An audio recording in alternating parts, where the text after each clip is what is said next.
Welcome to My Life, Chassidus Applied, episode 314.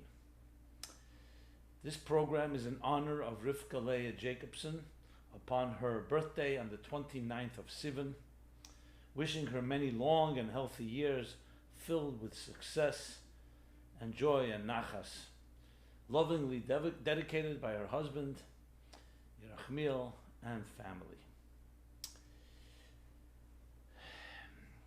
What can I say? The weeks roll on, and we're embroiled in this chaotic, unknown. And here we are in the week of Gimmel Tammuz. Yes, another Gimmel Tammuz. 26 years. This Thursday will be 26 years from when that dark day took place, Motzei Shabbos. It was Motzei Shabbos, Pashas Korach, that Saturday night and Sunday. Who will ever forget? When, as that day in history goes back to Yeshua, Shemesh be given doim, the sun fell silent at Yeshua's request. Our son, the son of our generation, a Rebbe, is compared to a Shemesh. Pnei Moshe ke pnei Chama. It says the face of Moshe is like the face of the sun, the Moshe of every generation. That sun also came to a halt, silenced. And ever since, we've been trying to make sense, and I don't think we could make sense, but as the Rebbe taught us, and Chassidus teaches us, and the Torah teaches us, it doesn't have to make sense for us to do what we need to do. We need to forge ahead. We were given all the strengths and all the faculties and all the tools and resources to fulfill our mission. Sometimes the mission makes more sense than other times. Sometimes we can understand it well. And sometimes there's a darkness, there's a concealment that we cannot fully wrap our heads around. As I have always maintained, Gimmel Tammuz for me is a question, not an answer, and remains one of those mysteries in history that go there with other so-called darknesses or concealments, always for a deeper reason. But one thing is for sure, in the Rebbe's immortal words said 29 years ago, on Chof Ches Nisan, Tov Shinun Aleph, the Rebbe said, what did he say? He said at the time that I did all I can, now it's your job. Tut alles was ihr kennt. Do everything you can. And in a stunningly and frankly macabre and tragic way, it was fulfilled. Because now, Begashmis, physically, it is completely up to us. Yes, we have the strengths and the blessings and the Nesinas Koyach from Lamaila, from the Rebbe. But in a very revealed way, ever since Chav Zayin Adar, you can even say, 28 years ago when the Rebbe had the stroke, and definitely from Gimmel Tammuz, become completely, in the obvious way, in our hands. And what have we done? I don't want to be critical now and negative. We have to always look ahead. Even if yesterday was not perfect and the day before, there's tomorrow. There's today, there's tomorrow. So Gimmel Tammuz is coming. Chassidus Applied is about applying Chassidus to life. This doesn't just mean in personal growth, in relationships with our spouses and families, in dealing with the different challenges life presents. In the big picture, it goes on what is our core mission, the core mission we were given. And in many ways, as the Rebbe said, when that's not done, everything else pales in comparison. So what can we do that has not been done? And now we are in the wake of a pandemic that is not gone, in the wake, especially in the United States, of a completely unexpected social unrest, upheaval all around us, a world that's very fragile and very vulnerable, people seeking an open, never been so open, never been as receptive. So my mantra, if I can put it that way, is Imlei Achshav Emasai, obviously citing the Mishnah. There will never be a greater wake-up call than this one. There will never be a greater disruption than this one, except Mashiach himself coming. So if this does not get to us, if this does not stimulate and motivate, I don't know what will. So I would say I'm going to say it without gloves and without any diplomacy. Let me put it bluntly and candidly. It's 26 years from Gimmel Tammuz. If you see yourself as a chassid, as a disciple, as a student, as a shliach, as a shlucha, an ambassador, someone that the Rebbe means something to you. And what does the Rebbe mean? The Rebbe represents generations of Jewish leadership and Torah and scholarship. That's what a Rebbe is. He's not an entity of himself. He is part of a big picture. If we are to take that seriously, then the cheshbon hanefesh, the accounting that we have to do and make right now, is very straightforward. What are you doing? What are you doing to be not part of the problem, but part of the solution? And I want to make sure this comes across correctly. I'm not here to say Musar. I speak to myself. That's why I have to work on. God blessed me. I have the opportunity, the ability, the platform, the trust to communicate. But I'm communicating to myself while I communicate to you. And I don't want anyone to think for 1 second this is about reprimanding, saying Musar, telling others what they should be doing, what they haven't done. We're speaking heart to heart, brother to brother, sister to sister. Yes, we're using technology, but words from the heart enter the heart, whether it's technology or not technology. That's the question we have to ask. There's one simple Gimmel Tammuz question. People say, what should I do for Gimmel Tammuz? There's all kinds of obviously learn Torah, learn the Rebbe's Torah, learn Maimorim, learn Sichos, learn the Kutei Sichos, say Tehillim, learn Rambam. All the Takanot, follow the Rebbe's directives. That, I'm not going to say goes without saying, it should be said, and it is being said, and I'm saying it as well. But that everybody knows, and that's what we do every year. Let's talk about what should pierce and say, what am I going to do now that was not done, is a personal question that you and I have to ask ourselves. Because, not to cite yet another cliche, if nothing changes, nothing changes. You want change? They say insanity is doing the same thing and expecting different results. So what are we going to do in the language of the Rebbe brought from Chassidus? Hazozah. That's a hazozah, a shift. Something that moves us a little out of the orbit of the routine. And we've been shifted. We didn't even ask for it. We've been shifted against our will by a pandemic, a COVID-19 pandemic has shifted everything about us. Our routines, Pesach, remember Pesach? Going to shuls, our children's schedules on schools, now summer coming, summer camps. Yes, Jews are very versatile, very resilient, and they find creative ways, as human beings in general do. Beautiful. But everything has been disrupted. So how do we translate that disruption into a positive way? The disruption is meant to take us out of our routines in a good way. And what's the good way? To do something different. And when I say different, we don't need new mitzvahs, chas v'shalom. We don't need a new Torah. We're talking about a new effort, a new echos, a new quality, a new sense of urgency. Urgency. Who wants to look back at 2020, this year, Tafshin Pei, and then be asked, what did you do when the whole world was shaking, when the whole world was upended and destabilized? What did you do? And when I say you do, I don't necessarily mean only on a global scale. Obviously, it's on a global scale. But to do means in your own little dollar amas, in your corner of the world, in your home, your family, your community, and by extension, the people you know. Technology has allowed us, these 10-foot boots, to be able to reach far beyond our numbers, far beyond our immediate presence because of the ability to transcend time and space as technology does. What are you and I going to answer to that question?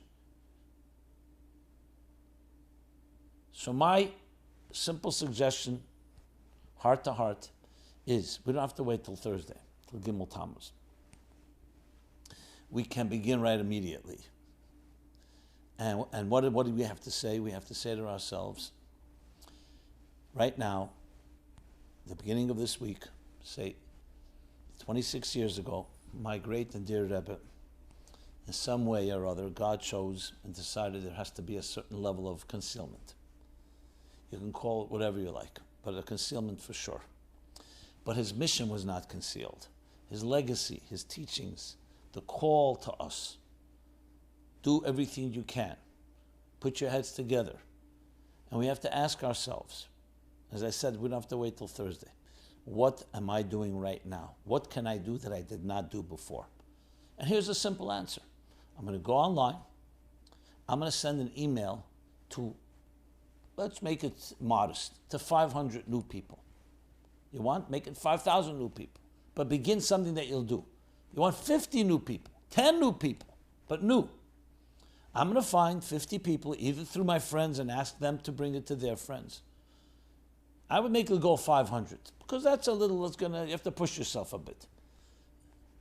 500 new people that I have not communicated with, I'm going to send them a beautiful message from the Rebbe. You'll say, where am I going to get this message? Choose. You'll be getting in your inbox, I'm sure, material from us and from other entities. I have a book called Torah Meaning for Life. There's plenty of things you can quote from there, cite from there. Go to meaningforlife.com. This is not a plug, by the way, for us. It is a plug as well, because that's what I do. At ChassidusSupply.com or meaningforlife.com. But the truth is, whatever speaks to you, find something and make sure that whoever's receiving it is something they would be interested in. They may be a family person, so they'd be interested in the insight about how to strengthen your family, especially in these challenging times. It may be a personal, maybe a single person.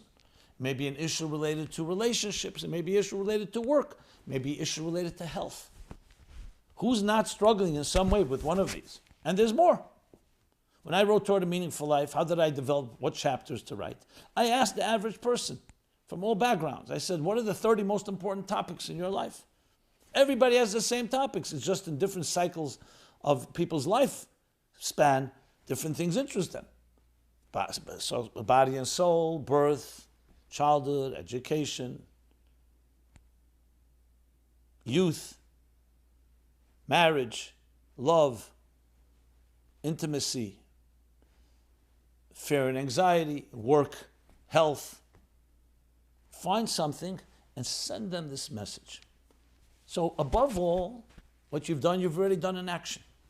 You've reached the people and you communicated them a heartfelt, sincere message from the Rebbe distilling it from, obviously from generations of Torah, but in the language of our time. Because that's what a Rebbe is.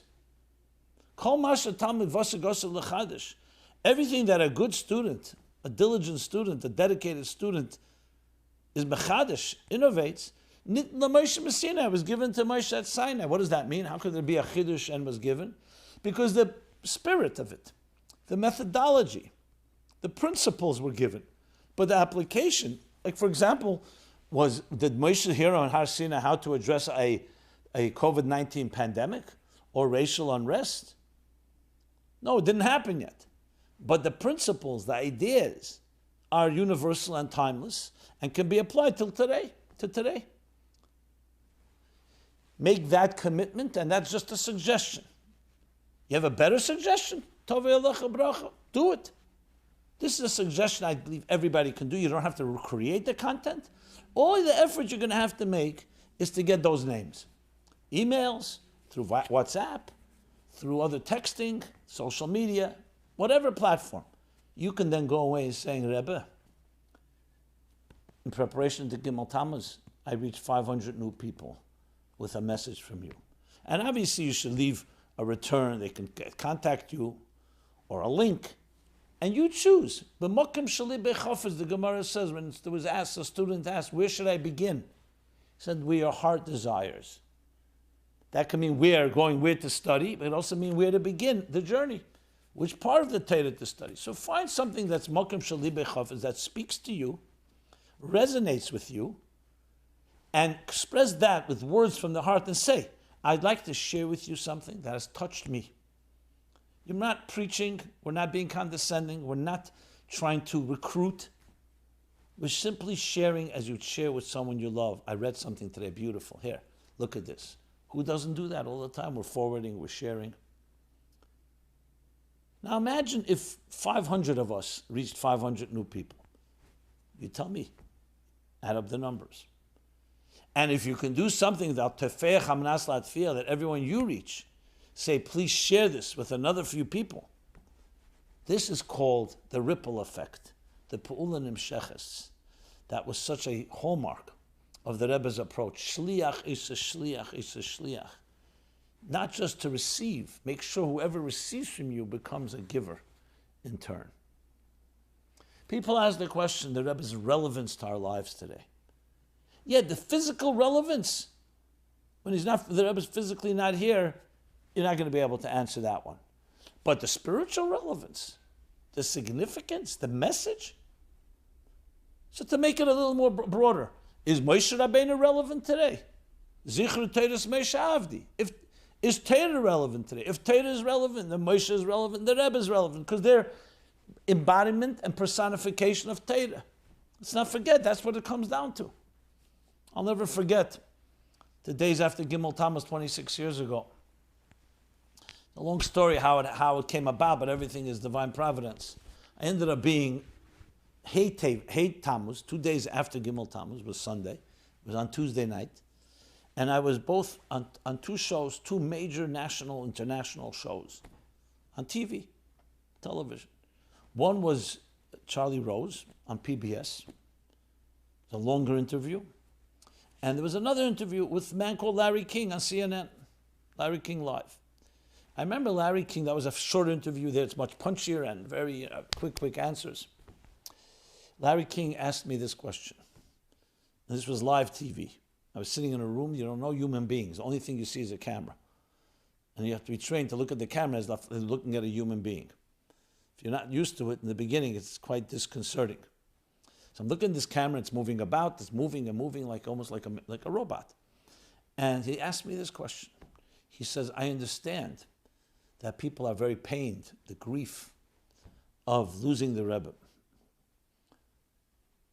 Lubavitcher Rebbe, you said. But why is there shock? After all, he's a 92-year-old man. He's not a young man. He had many healthy, good years, powerful years. So why is shock? Grief? Yes, but what's the shock? So what would you answer? You don't have no time to prepare. You had no idea he's going to ask you this question. So this is the times you're trained for it to just speak. So here's what I said. I said, you have to remember, Larry, that for us, and you're talking about millions of people watching this at the time. You have to remember, Larry, I said that for people who knew the Rebbe personified, he embodied Torah. The Torah that has been with us for thousands of years, for over 3,300 years. This Torah withstood everything. It went through the best of times and the worst of times. It went through the destructions of temples, persecutions, slavery, genocides, pogroms, inquisitions, crusades, and ultimately the Holocaust. And it's still here.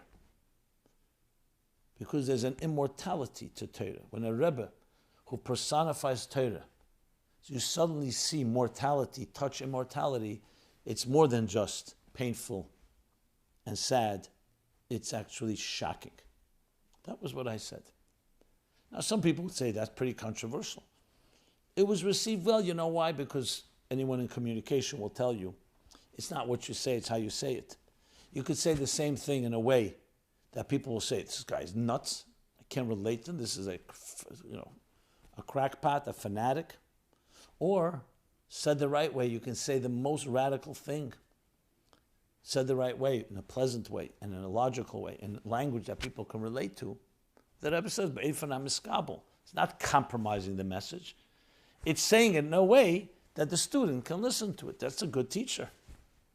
You don't say what you understand, you make sure that the student understands. So that lives on. That is immortal. And therefore, when we say, what's the connection? I have a connection to the Rebbe. I was born after the Rebbe passed away, after Gimmel Tammuz. I never saw the Rebbe. How many people have asked that question? People including in the community. My parents. By me, the Rebbe is like the Baal Shem Tov, like the Alter Rebbe, like Moshe Rabbeinu, like Rabbi Akiva. And the answer is that the Rebbe was a man of this generation. He took Torah, not just personified it, but applied it to the contemporary challenges of our time. And that message is relevant today more than ever. In many talks that I deliver around Gimmel Tammuz, this year will be a little more different because of the tumultuous times we're in.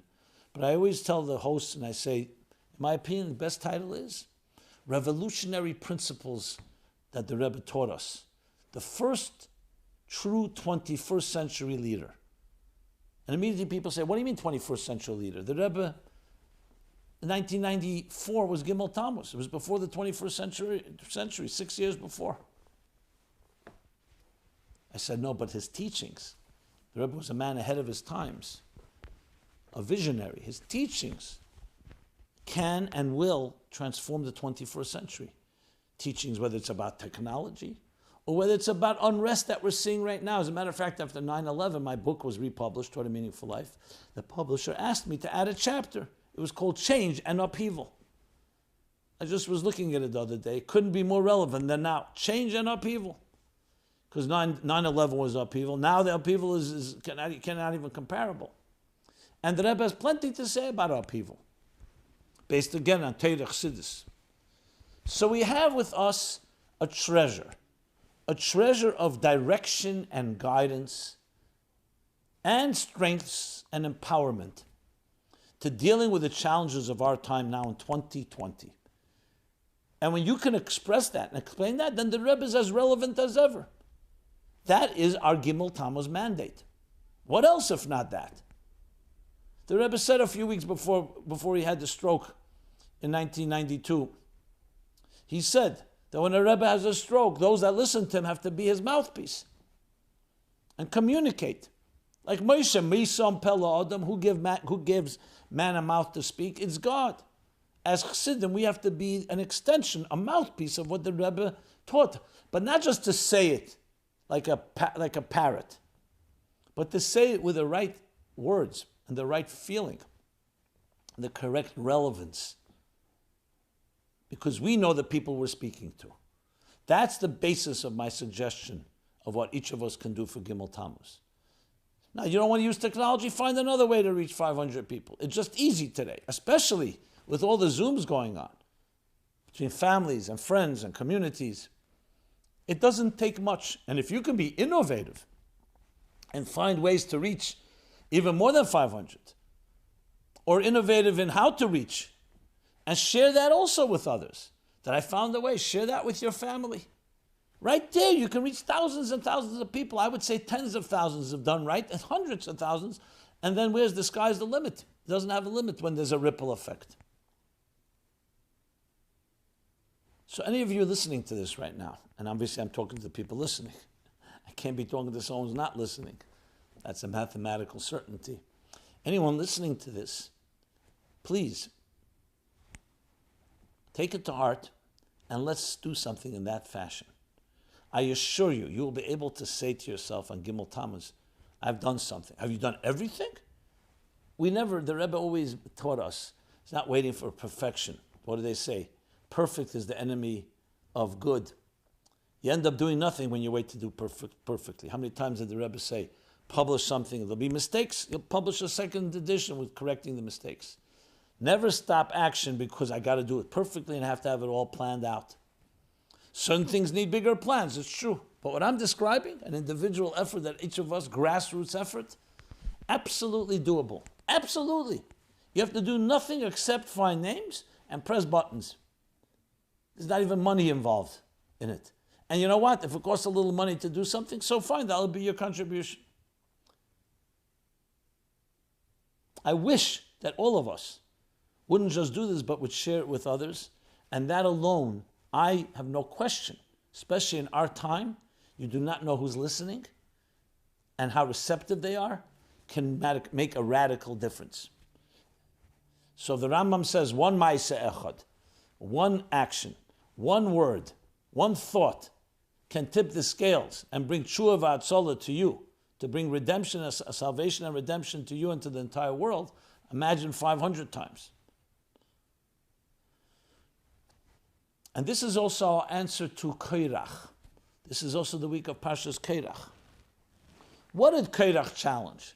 He challenged, what is a Rebbe? Who needs a Rebbe? That's the opening of the Parsha.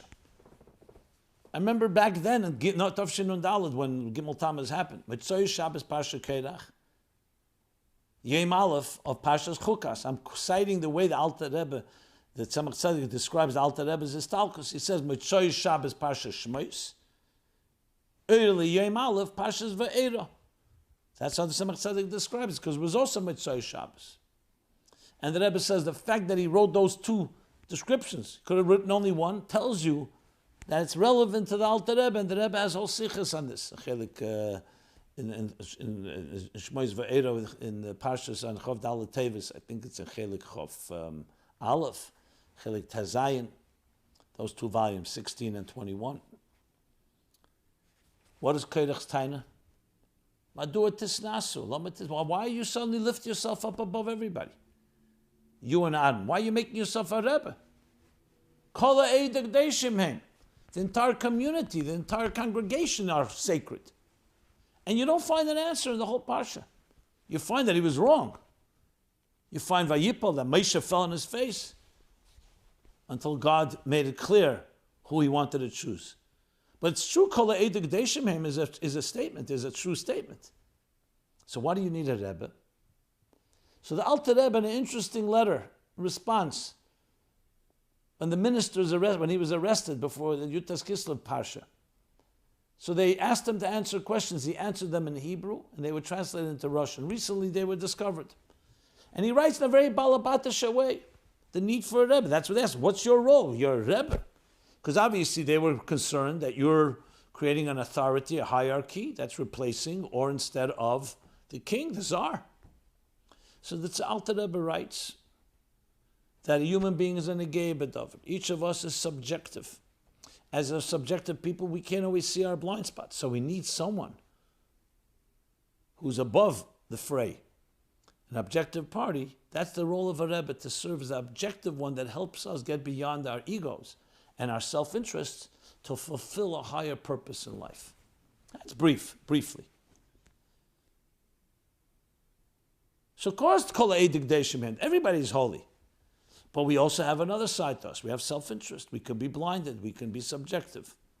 Comes a Rebbe and our connection with the Rebbe. That's why God said, Hashem said, I want you to connect to Moshe. What do you need, Moshe? Connect to God. Because we need one of us, something among Bnei Adam, something among human beings, that reminds us what it means to be a human being completely committed to God and divine purpose. That's a simple answer. I don't know how simple it is, but it's the basic answer. You can go elaborate deeper. Korach challenged that very notion. And Korach projected. What did he project? He projected his own weakness. He wanted leadership. So in a sense, he was jealous, and he said, no, I should be leader. So of course, we all understand the irony. But the bottom line is that Korach was correct that everybody is holy. There's a beautiful sikh, I believe it's Korach Tov Nun Aleph maybe, where the Rebbe asks a question. The Rambam paskins the end of Hilchos Shemitah v'Yovel. Loi shevet Levi bolvad alakol ish v'isha shenod v'ruche. Not shevet Levi alone, meaning Kohanim. But every person, and the Rebbe has all kinds of powerful footnotes to explain every person means every Jew and every human being, non-Jew as well. Should he dedicate himself? Should he separate himself from material pursuits? Havle Elam. The vanity of this world, and dedicate himself to the divine. This person gets sanctified, the holy of holies. And he brings a pasuk from Parshas Korach. Parshat Korach is telling us that Korach challenged the Kahuna, and here we're using a pasuk from Korach because what Korach said was correct. His intentions were wrong. He's correct. Every person has the capacity to be a kohen. But to do so, you have to be bottled to the kohen gadol, to the Moshe Rabbeinu of the generation. Then that allows you to dedicate yourself. Look at the Sikha, it's a very powerful and interesting Sikha. So Korach was a pikach, he was a wise man, he understood things. But his own ego got in the way. Not going into the details, relevant to us is, Korach challenged a Rebbe then, and Parshas Korach every year challenges the concept of a Rebbe. That's what happened. So Motzei Shabbos Parshat Korach, in the year Tov Shin Dalet, 1994, 5754, the Korach's challenge, Teres Nitzchi, the eternal challenge of Korach, was right on our doorsteps. What do you need a Rebbe? Here, see, the Rebbe is physically no longer here. And our resounding response is, he's physically not here. But the Rebbe is Chai Ruchnim. The Rebbe was never a physical entity in the first place. His whole being is personifying, embodying Ruchnis, what God wants of a person.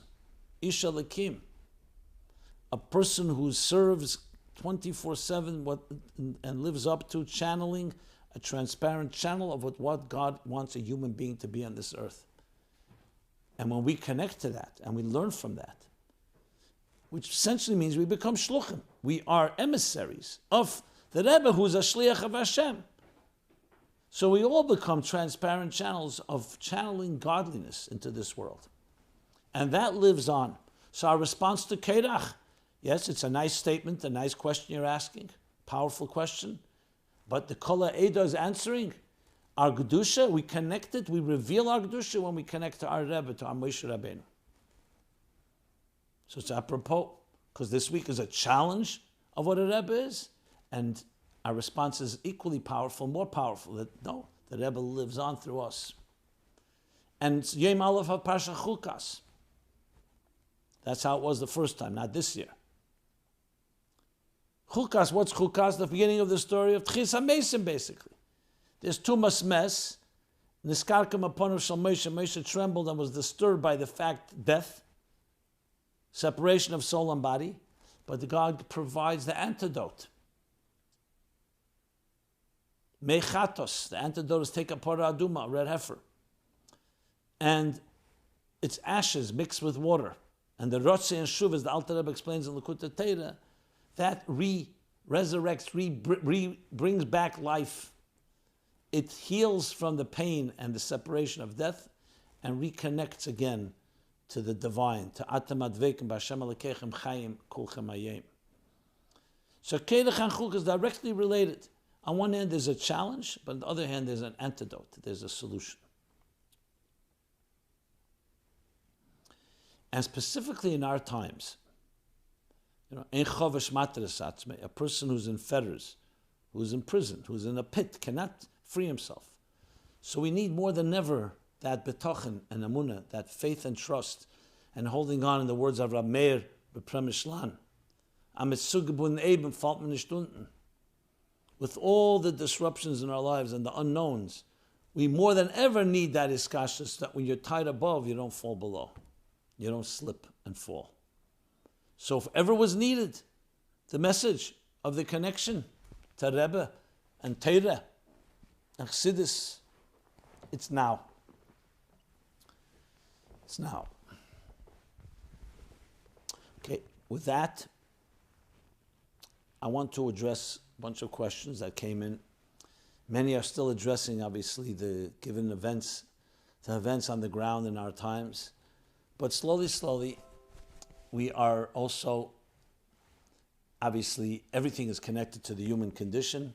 But slowly, I hope to be able to go back to questions that preceded pre-COVID, BC, before Corona, and respond to them all. I also want to tell you and reassure you again, the essay contest will be finalized.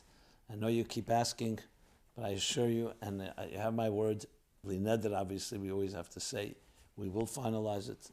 We're working on different ways to do this in a little more creative way. The Rebbe taught us that every challenge has to make something stronger, not just to do it as it was in the past, trying to do it even better than ever.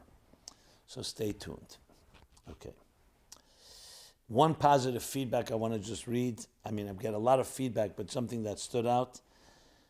Last week, one person writes, I submitted constructive criticism, quote unquote, which you read online and responded to. I appreciated your response, but more importantly, I appreciated that you even responded and did so in a coherent and menschlich manner. Everyone needs to learn from this. I appreciate that and thank you, and this is a good opportunity to tell you. This program is a partnership between you and myself and us at the Meaningful Life Center, Chassidus Applied. It's a partnership because anything real, especially when you're talking about applying messages to life, Torah, Chassidus to life, your life and my life, that's all part of it. So please, I encourage you, submit your questions, your comments, your critique if you wish, your compliments if you wish, at chassidusapply.com, a completely anonymous and confidential forum.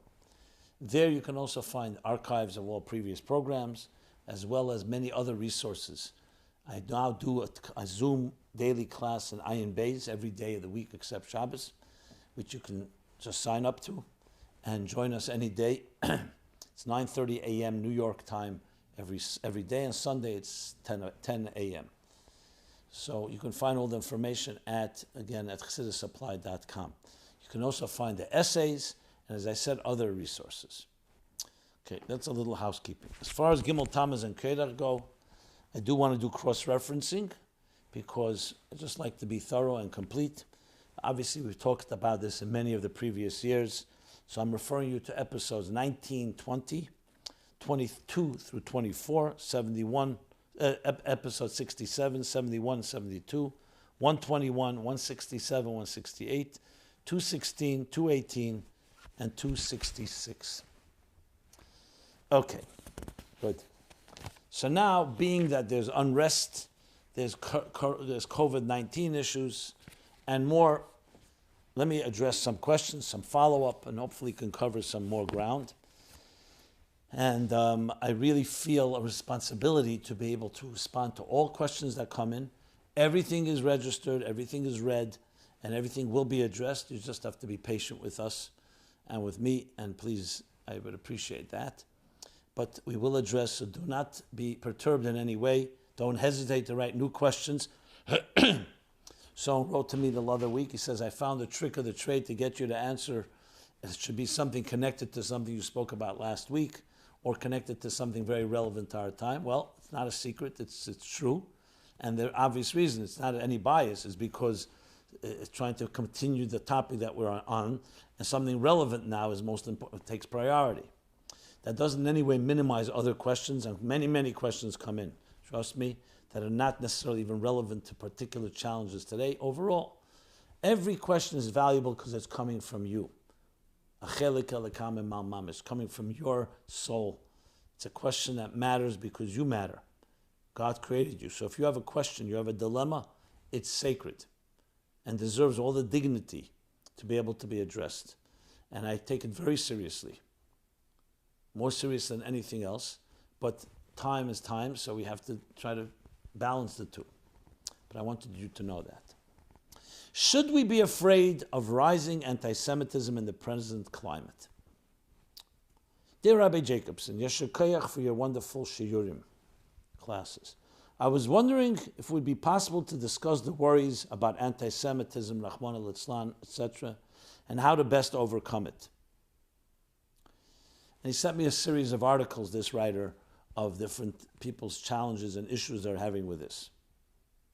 Although what I sent you is just an example, I also know good people who are having similar strong concerns and perhaps fear. There's so much fear and antagonism, and I feel that we must trust in Hashem and be happy. As it says in Shara B'tochen, that's from the Chavis Halavavis. We must make kalim, we must make containers, realizing that everything is in Hashem's hands, in God's hands, and there is never a need to feel uncontrolled terror and panic. My father, Olav Shalom, had so much betachin, so much trust. And I feel that the way to overcome this is with Avos Yisrael, with love for your fellow and betachin trust. Bringing to people the light of Torah and Chassidus. I would love if you can shed light on this. So this is a follow-up to many other questions. As I said, I can't read them all, but they're all in the same category. And last week we discussed about perhaps time has come to move to Israel. which is a piece of this question. So, yes, let me respond the following way. It may be more compelling now and more urgent when we see the unrest, when we see lawlessness and looting, and frankly, there's nightly fireworks that are disruptive, and you don't see law enforcement intervening, and you get a sense that's out of control.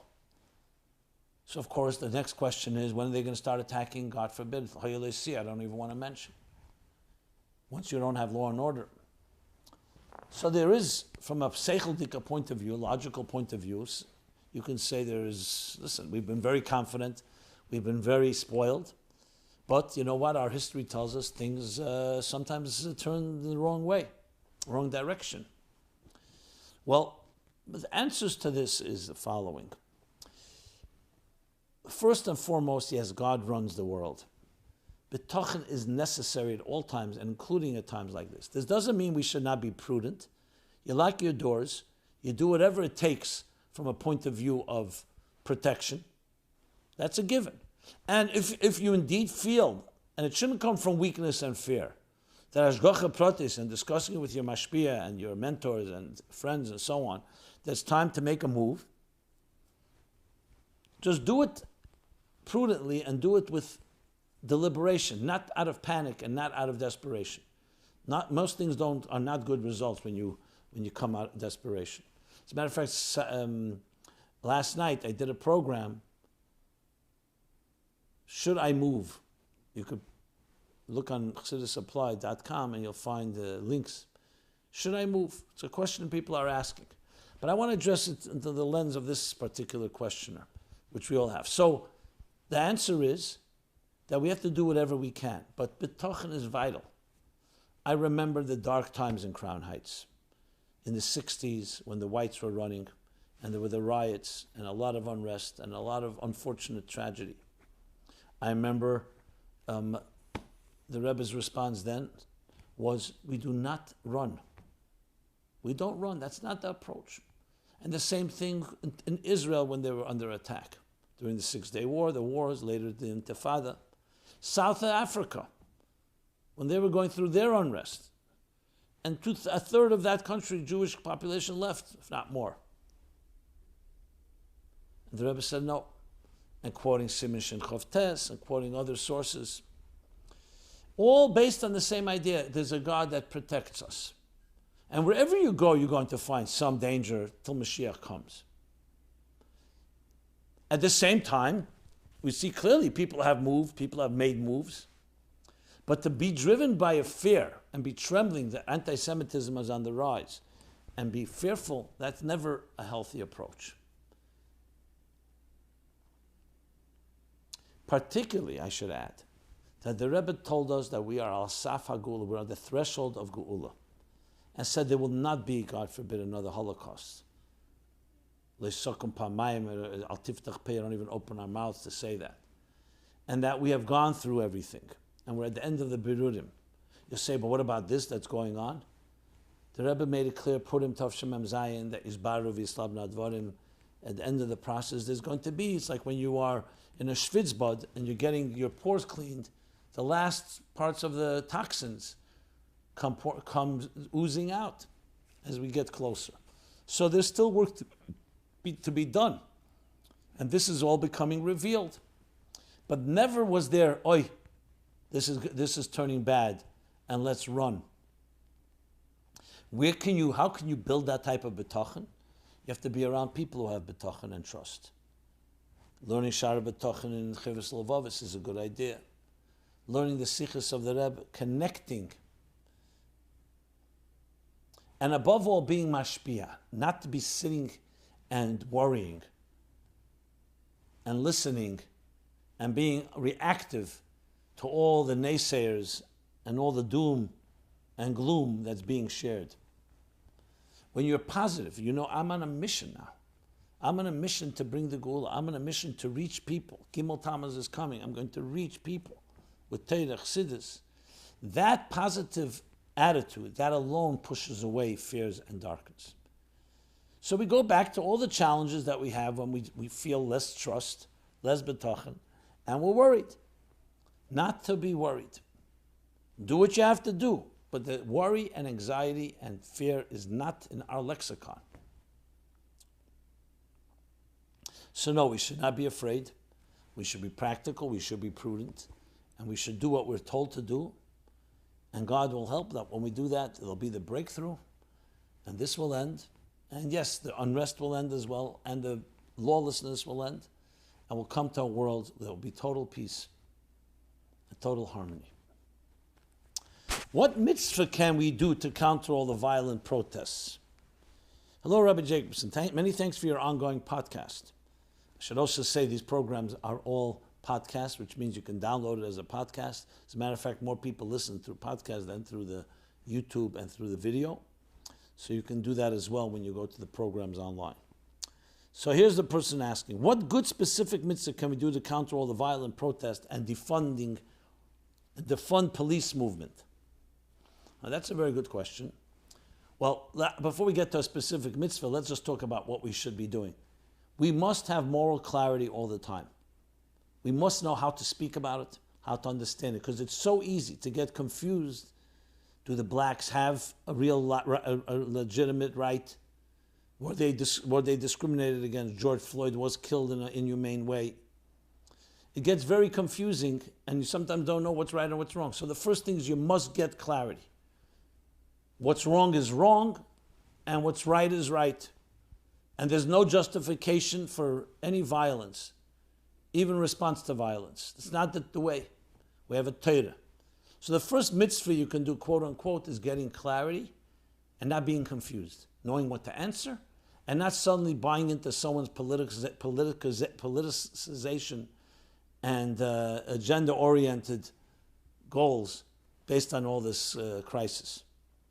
A mitzvah specifically, the mitzvahs we were told, by the Rebbe specifically, that have special zgula for Shmira is mezuzah, tzedakah. These are mitzvahs that are directly counter any type of things that can be fearful or can be destructive. The truth is all mitzvahs do it. Meginu matzlah, learning Torah mitzvahs, they protect.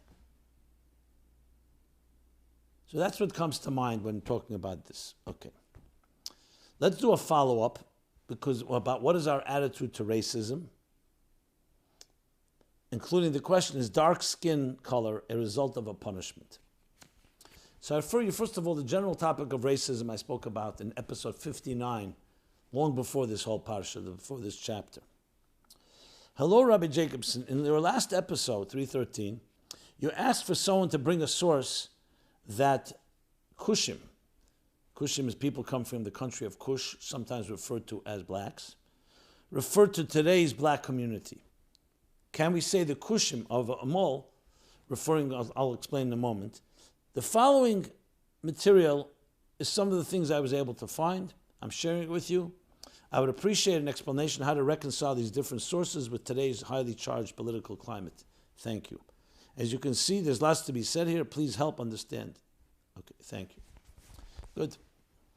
So I did speak about this, because this goes back to a question, and actually a real one of those major distortions in history that have been perpetuated by anti-Semites and by others with an agenda, maybe some people just out of ignorance, that for some reason the roots of bigotry and racism, specifically against blacks, and including slavery, originates in the Torah by Jews.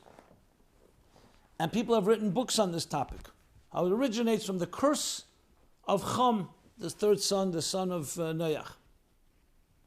So I did specific research on this. I did it last week, but I want to just elaborate.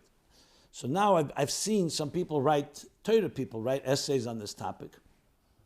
So let's just get the facts clear. And I've actually found a paper written by a secular academic. If you want to have a copy of it, excellent. Debunking this as a complete myth. Complete myth. And I'm talking from the perspective of Torah. I'm not talking about someone's personal prejudices, which has nothing to do with Torah. It's to do with their personal issues. So the story goes, in Parsha Noach, briefly put, that Shem, Cham, and Yafes, three sons of Noach, they were all in the Teva with Noach, in the ark during the flood. Afterwards, Noach plants a vine. He drinks from it, gets drunk. Chum, the other two brothers, respect Noach. Chum, disrespectful to his father in his nakedness. Different opinions what he did, but he defiled his father. As a result, when Noach comes through, sobers up, and he sees what happened, so he says he cursed Chum. He says, your son, Canaan, will be slaves. That's the pasuk. The Gemara, in Sanhedrin and Medrash, talk about another thing that happened. That Chum, in the Teva, he behaved inappropriately in an intimate way, in an inappropriate way. And as a result, as a punishment, not as a curse, it says, Loka be'ere, his skin was affected by it. These are the two main statements. So first of all, the two they're not connected to one another. Two separate things entirely. Number two, it doesn't say, what does it say? It says that all blacks on earth today come from Cush.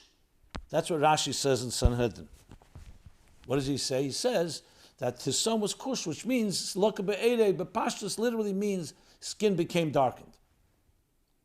So who says that, who's Cush? How do you know who Cush is? Cush literally is the country of Ethiopia. Mahidivat Cush. But after Sancherev mixed up the whole world, do we even know who it is? And can you say all people of dark skin come from that? Not necessarily.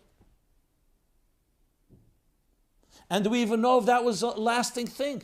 Who says that both the curse of Noach and the punishment, who says it was lasting? Maybe it was for a generation, a few generations. Now, there are some that speculate on that, but if you read it with all the commentaries, there's absolutely no connection between the two, and it's not some type of perpetual forever curse or punishment. As a matter of fact, if you look in the sources, where I mentioned last week Isha Kushis, that Moshe married Isha Kushis, there's many opinions, and it's spoken in a positive way. You look in Pirkei de Rabbi Elazar, Parsha Chavdalet, Perek Chavdalet, and he so says God blessed actually the children of Shem, that they should be dark and beautiful, and they should have and give them civilized parts of the world. He blessed Chum, blessed that he should be dark, and he should be on the waterfronts. And then he blessed Yafes that he should be white and live in the fields and the I think the fields and the deserts. I'm not sure exactly. So the commentaries talk about dark. What means dark? There's white, there's black, and there's in between. Bottom line is the language of dark and black, you find nowhere in the Torah a discrimination ever, God forbid, of someone of color. The Jews themselves are of color. We're not ultra white, especially in the Middle East. The question is, you could ask, how did Adam and Chava look? So you could say, maybe, which was common, that people who grew up in a culture or in a race that was more white, so black was unusual. But unusual doesn't mean wrong. And even if you were to say it came as a punishment then, not talking about today, even then, and it didn't last, but the fact of the matter, a lot of things came as a punishment. For example, the whole thing, why do we work? Because Adam ate from the tree of knowledge. Why does a mother have birth pains when she's giving birth? Because Chava ate from the tree of knowledge. Why are there languages in the world? Because there was a Deir HaFlaga, they built the Tower of Babel. These are all punishments. And yet we don't say that work we say work is now something you have to do the right way. So even if something originated due to a human behavior, but then things became part of life, then Shcheda Ani V'Nova, we have expressions that black actually is beautiful. And a neshama is not black or white. And you'll never find anywhere that Torah says do not accept converts that are black. They have to be white. As a matter of fact, there are black Jews born black as well. So however you twist it, and that paper makes a very strong case, you will not find that there's any black discrimination. And again, I'm not talking about people's individual, that every human being on earth has their prejudices. And it's not justified. We're talking from a Torah point of view. I want to also cite an Even Ezra. The Even Ezra Noyach, on this psukim, he says there are those that say that this punishment actually the curse, that being a servant, a slave, he says, well, the fact is that the first king, Nimrod, was from the children of Ham, children of Canaan, Cush. So you can't say, and he's a king, he's not a slave. So clearly you see that this issue has been addressed. I also would quote an Abarbanel and Amos Tes Zayin 9:7. There's more to be said on this topic, but suffice for now, and there's no basis at all. Now, especially when you take into account what I discussed last week, that every human being is created in the divine image, every human being who originates from Adam. The fact that somebody, for example, is punished because he becomes a mitzvah doesn't make him less tzelem elikim, less divine image. I'm not comparing it. I'm just pointing out even that case. And the color of the skin does not define a human being. Their soul does. And therefore, there's no room for discrimination.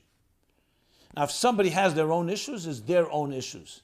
And that you have to address. That brings me to a question someone asked, how can I stop my family from saying racist comments? That's a personal issue. That's a fault that people bought into simple prejudices and biases, just like there are people who just are anti-Semites for no reason. Unfortunately, there can be racism in other communities, even in the Jewish community, but it's not rooted in Judaism, and it's not rooted in Torah. It's rooted in people's ignorance and people's laziness and people's, frankly, shallowness. How do you stop it? Look, the best way is to be able to have a conversation with your family and say, look, why don't we talk about this? You know, if anybody, it says, be kind to the stranger because we were strangers in a strange land. Let's talk about it. Why are we talking in a derogatory way about other human beings created in the divine image? Chaviv Adam Shenivra B'Tzelem, the Mishnah says. How precious, how beloved is the human being created in the image of God. So if you can have a conversation like that, that's a great way to begin. If you can't, so maybe I would do a divide and conquer, maybe speak to one family member. I definitely would not get into a battle because then everyone digs in and egos get in the way and everyone doesn't help. I would do it in a gentle, kind way, in a loving way. And you have to look at yourself as well. Maybe you're also critical in certain ways that you're not even noticing. That's the quick response. In this context, somebody else asked the question.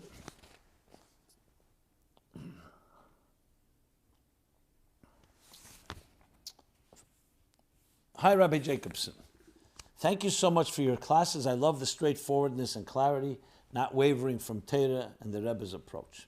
I had one question for you in your explanations of how the Torah describes slaves, employees. Your explanation only discusses the Eved Ivri, the Jewish servant, not the non-Jewish slaves. While your approach is very reasonable, how do we explain the fact that when injury or death happens to a non-Jewish slave, the punishment or penalty is drastically different than that of a Jewish life? Also, would it be possible to elaborate more on the Moyav Mitzri restrictions, etc.? Just as a side note, thank you for the explanation on the death penalty. I recall there was once Reb Zalman posed in a radio show and this question came up, and he explained how it never happens, meaning the death penalty. And the Rebbe commented later, like you explained then, and brought the example from the space shuttle, that the real answer has to be, even if it doesn't happen, that every detail matters. And we can't measure what detail is more important than another. Would you recall the episode and would know the dates when you discussed this? The answer is yes, episodes 272 and 281. Thanks so much. Chazak v'amatz. P.S. Your classes are so informative and full of vital answers to many subjects. I really hope it can be produced in a book one day. Looking forward. Okay.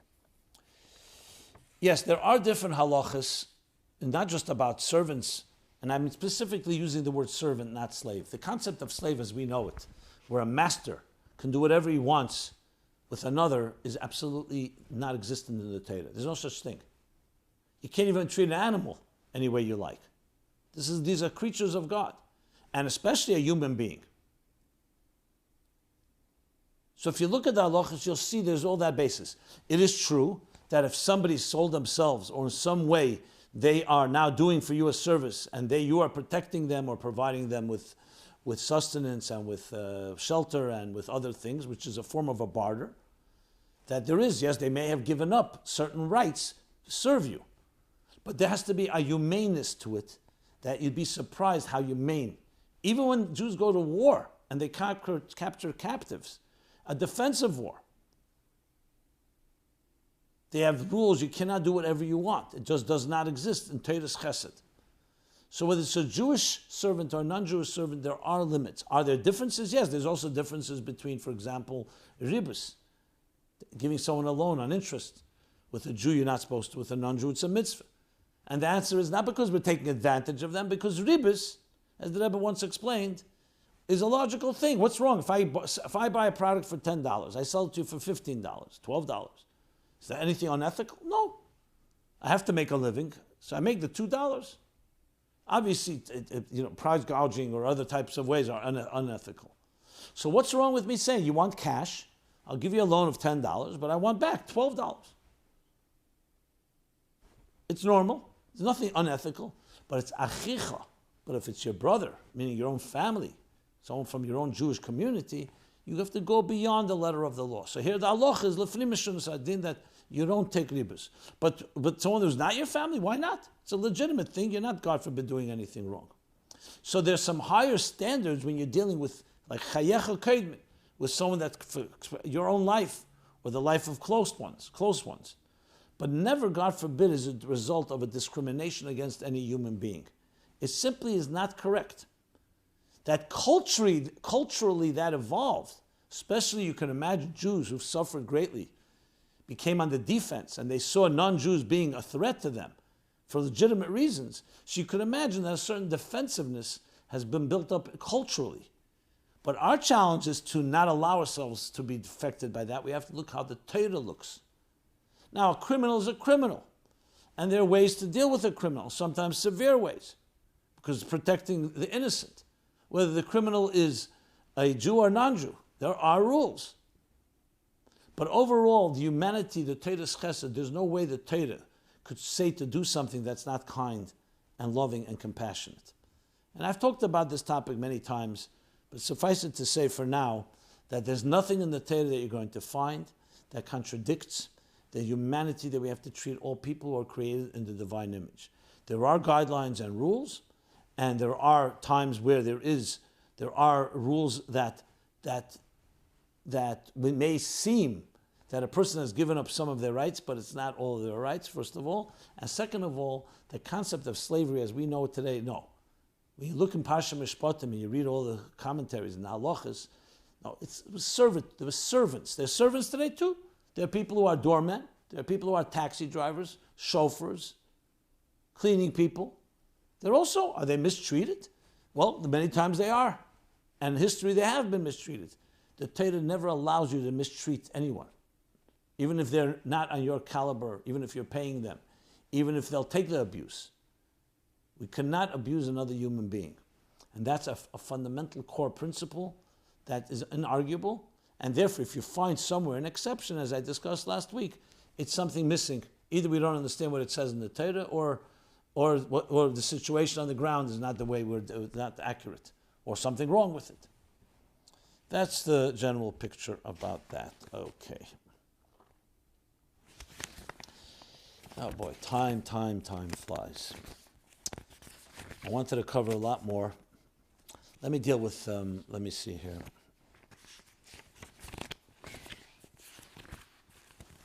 Let me see what else I'll cover. Okay.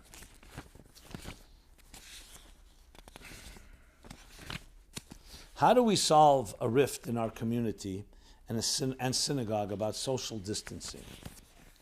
Okay, so let's do one of those. Our small rural USA community is split because of this stinky virus. Interesting adjective. It's a cursed virus. Some are careless and are even having kiddushim in their private minyan. And some want to be careful and keep social distancing. They, the careless, are complaining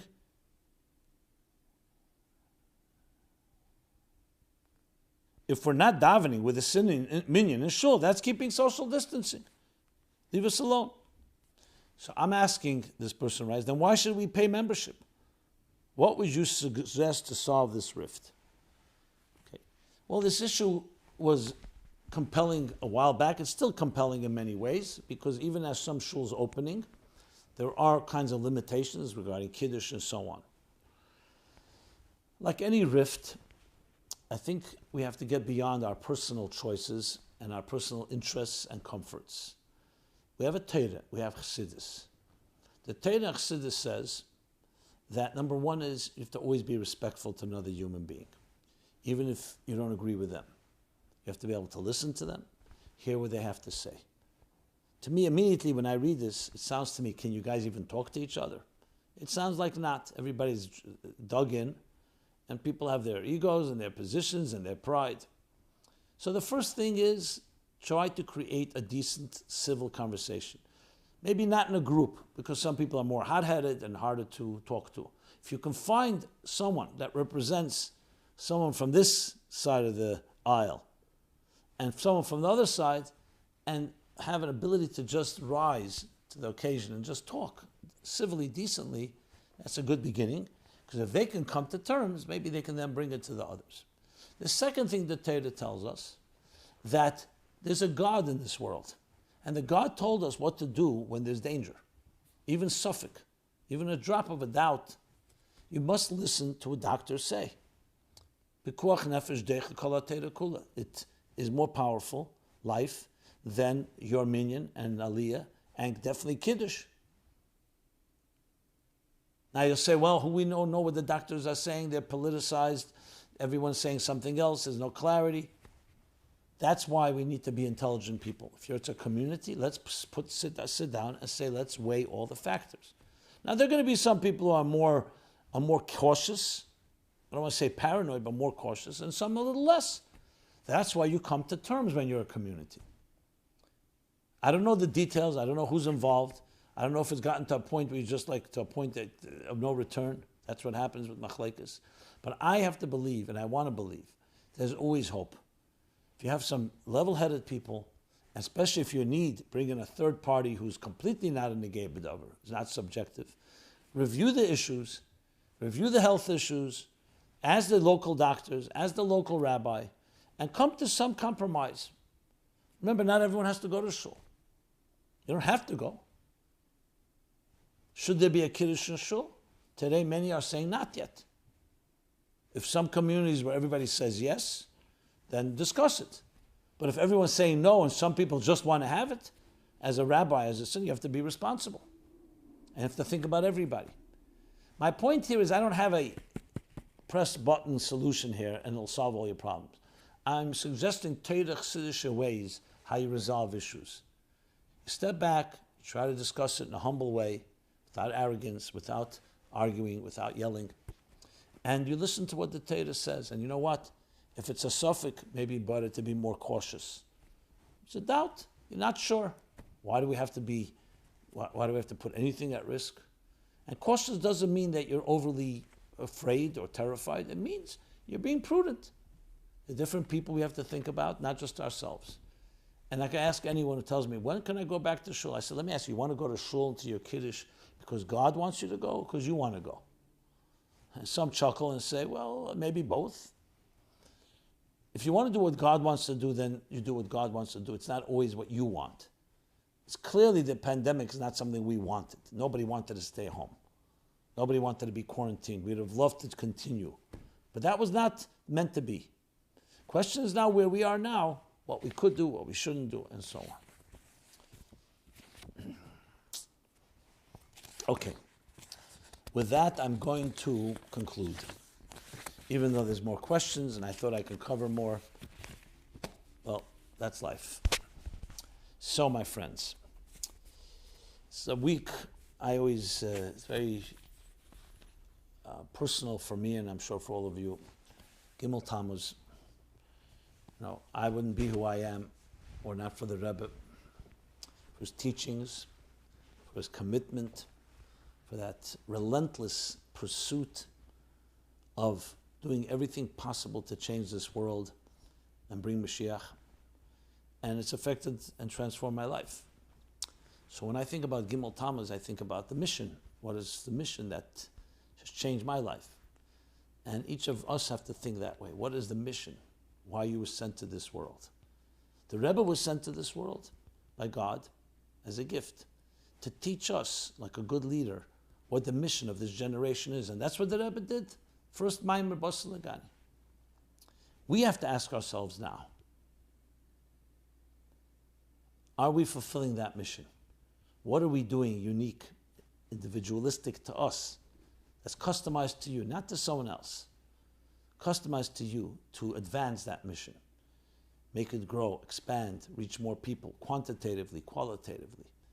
How are we doing that in educating and inspiring our families, our children? There are real questions to be asked, and real answers are necessary. May Hashem bless you and us all. We should do our part. We don't know how much it is. We don't know how much more time. Do our part. Do your part. And then we can finally say to the Rebbe, 26 years, it's a long time. We did what I did the best I can. Especially in this tkufa, in this period of time, I did what I could do. And please do your part. He said, and beseech God to bring the Geula Amitis V'Ashlema. This has been my life, Chassidus Applied, pre-Gimmel Tammuz edition. We're here every Sunday, 8 to 9 p.m. God bless you all. Stay well, stay healthy, and stay on course with our sights on the destination, with our mission focused toward getting there, the destination of the total fusion of heaven and earth, a world filled with divine knowledge as the waters cover the sea. This program is brought to you by My Life, Chassidus Applied. Please help us continue our programs. Make even a small contribution at chassidusapply.com/donate.